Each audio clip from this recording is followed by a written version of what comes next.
Welcome again to the Money Trail. Do you want the good news or the bad news first? Let's go with the good news. India's unemployment rate is drastically falling. Yes, you heard it right. While the Modi bashers, the opposition, the left economists, the whole Tukde gang was bashing Modi government for bad financial management, the unemployment rate has come down by 20 lakhs. 24 lakhs less, to be precise, is the total count of unemployment. In percentage, it's less by 0.5. Center for Monitoring Indian Economy (CMIE) puts the March unemployment rate at 7.6%. It was 8.1 in February. After all the lockdowns, economic slowdowns, fuel price hikes and everything associated, it seems India is recovering. So the country is back in track. Now the bad news.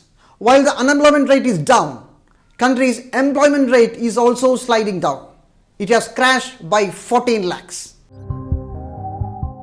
Loss of jobs of 14 lakh people has diminished the total workforce to 396 million. It's the lowest since COVID. Job loss is recorded in manufacturing sector, industries, construction, mines, means everywhere it's felt. How is this possible? In one place it said that 14 lakh jobs are lost, and in another it's marked that unemployment rate has come down by 24 lakhs. And it's from the same report, you see. In fact, both are correct. There are two sides of the same coin. The fall in unemployment numbers is not because more people got employed, but because lakhs of people left the labor markets. They stopped even looking for employment, says the CMI report, possibly too disappointed with their failure to get a job and under the belief that there were no jobs available. 24 lakh people leaving the job market and 14 lakhs losing their current jobs. Do the math. 24 lakhs plus 14 lakhs. Indian labour force has shrunk by 38 lakh people. This has happened in the past too. But what stands out this time is that the labour force and all its constituencies have steadily shrunk during a larger period. For 3 months from January to March, such a decline happened for the first time in over 3 years. But I am not done.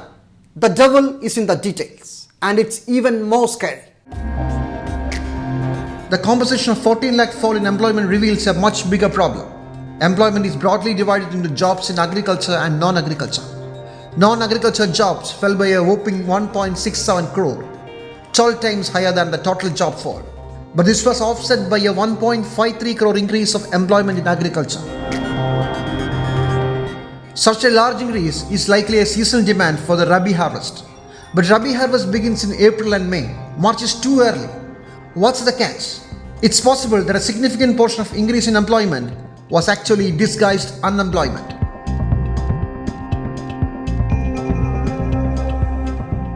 The total job loss in the last 3 months is more than we think.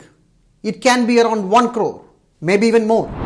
One thing is to go deeper, like to not restrict ourselves only to the headline numbers of, the employment rate, unemployment rate, WPR. It's important to investigate that what is happening under these broad outline numbers. It's the women who are affected the most. We have data from last year.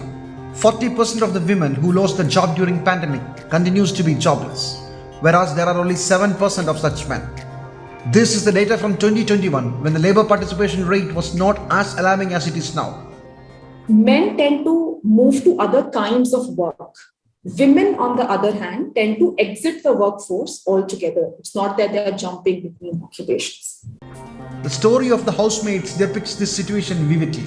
They used to work in 4 to 5 homes daily.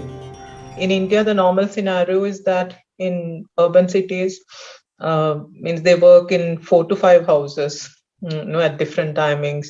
And after COVID, the situation means if you look at domestic workers, I see many of the houses, they prefer workers means for a lesser time and they had one worker for a specific period of time. So the number of working hours got reduced, and that means the number of workers got reduced. That is one thing that we could see. After COVID, the jobs in small industries also dwindled. Less working hours or less payment became common. By November 2021, all India average earnings had gone back to the pre-pandemic levels. If you look at the youth, if you look at young workers, so workers below the age of 23 years, say, their employment rate continues to remain significantly below the pre-pandemic levels. They have not recovered. We also find that the overall structure of the workforce, by that I mean, distribution between self-employed, salaried, casual workers, structure remains more or less the same. But again, if I track the salaried workers from 2019, I'm taking salary because we know it's the most secure form of employment that you can have.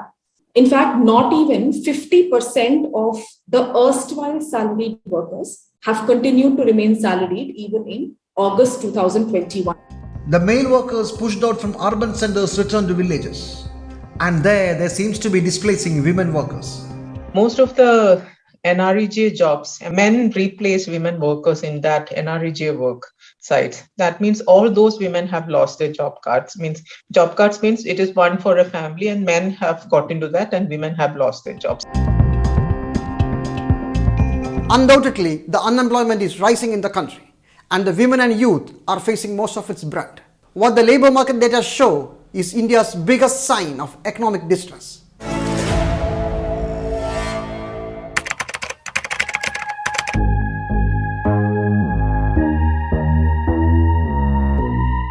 Different convertibility rates between various currencies make it difficult to find out the real price. For example, average price of potato was $1.94 a kilo in US last month. Equivalent of $1.94 is 147 rupees in the current conversion rate. More than 7 kilos of potatoes could be bought in India. Is potato that cheap in India and so costly in US?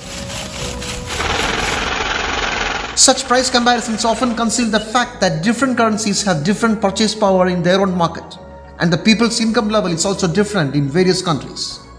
Purchasing Power Parity (PPP) calculates the rates of currency conversion by finding the real purchasing power of different countries. Based on the purchasing power of US dollar in America, this indicator is measured in terms of each national currency per US dollar.